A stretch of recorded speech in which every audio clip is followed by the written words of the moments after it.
Listen up carefully. The Democrats have a plan. In order to bring inflation down, they're going to spend a lot more money. If the math doesn't add up for you, don't worry, it doesn't for me either. Nonetheless, the controversial Inflation Reduction Act is now the law of the land, and the Democrats are excited. With the chair of the Congressional Progressive Caucus exclaiming, "We are all making life better for the American people." I'm not sure how she defines better. For one thing, the Inflation Reduction Act is projected to have zero impact on inflation. But it's worse than that. The new law provides $80 billion in funding for the Internal Revenue Service. According to a May 2021 Treasury Department report, this massive increase in funding will allow the IRS to hire an additional 87,000 employees by 2031. That will result in an IRS that's more than double its current size. And according to a Congressional Research Service, nearly 60% of the $80 billion in new funding is earmarked specifically for enforcement. You know what this means. Tax audits. Lots of them. Who will be the target of these tax audits? The White House insists it will only be what they call wealthy corporate tax cheats.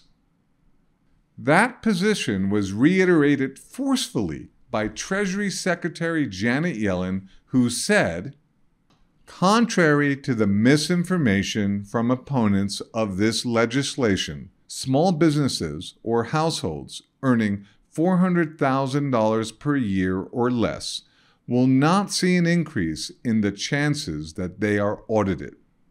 It might be worth noting that Janet Yellen is the same person who told us inflation would not be a problem, and that she sees no signs of recession despite 2 consecutive quarters of negative GDP. Nowhere in the Inflation Reduction Act is it stated that people earning less than $400,000 will not see an increase in audits. As a matter of fact, when Republicans in the Senate proposed an amendment to ensure that wouldn't happen, Democrats voted it down. I, for one, am not surprised.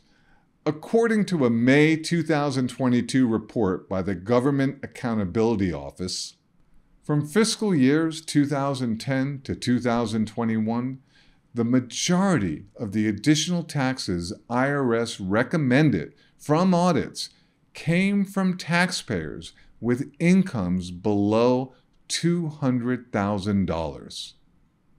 Analysis earlier this year from the Transactional Records Access Clearinghouse at Syracuse University revealed some disturbing information about IRS audit targets.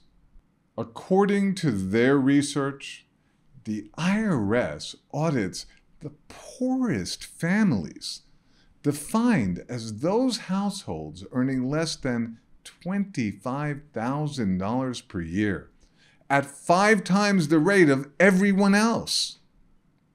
Here's the bottom line. The Inflation Reduction Act will increase the size of the IRS by more than double.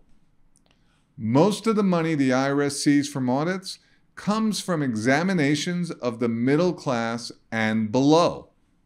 And Democrats were unwilling to amend the Inflation Reduction Act to guarantee their promise that Americans making less than $400,000 per year wouldn't see an increase in audits. You have to ask yourself, who do you think all those new IRS agents are going to be looking at? Let's get everything straight. They're going to spend more money and reduce inflation. They're going to double the size of the IRS, and they think that is not going to affect you or me. The math still doesn't add up. Until next time. Hey guys, Joe Montana here with my man Devlin Steele. He and his team at Augusta Precious Metals are constantly putting out new information to keep you ahead of the game. Click subscribe now and hit the notification bell to stay up to date. You'll be glad you did.